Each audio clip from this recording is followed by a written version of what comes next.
A week after the ambush killing of two New York City police officers, tens of thousands have turned out for a funeral for one of the fallen. Officer Rafael Ramos was remembered at a service a few kilometers from where he was actually killed. The other officer, Wenjian Liu, originally from China, will be buried at a later date.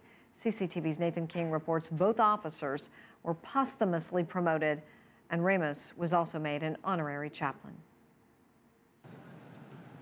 After the casket carrying Rafael Ramos arrived at the church, a sea of blue uniforms followed.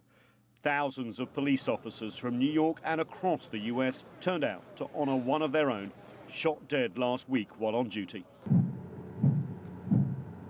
It was a somber and emotionally charged gathering for a New York policeman who many said epitomized the motto of the police department. They were a part of New York's finest, and that's not an idle phrase. This is probably the finest police department in the world. The finest police department in the world. They earned that praise. We'll give them all the glory. Ramos always wanted to be a policeman.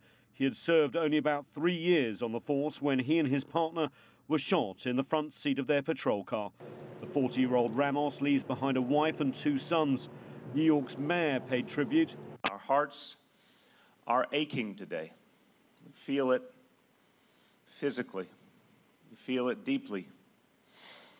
New York City has lost a hero, a remarkable man because of the depth of his commitment to all around him. Saturday's service, however, was not without controversy. As New York City's mayor spoke, many police officers in the crowd turned their backs. They are angry at Bill de Blasio for his public comments supporting demonstrations against police after the controversial chokehold killing of an unarmed black man in New York. Some have even blamed the death of the 2 policemen on comments made by the mayor.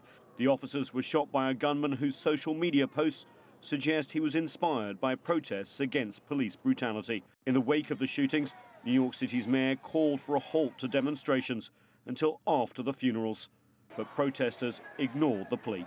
Anti-police brutality demonstrations have gained momentum around the US in recent weeks, especially in Missouri, following another fatal shooting of a black teenager by a white police officer said to have acted in self-defense. Nathan King, CCTV, Washington.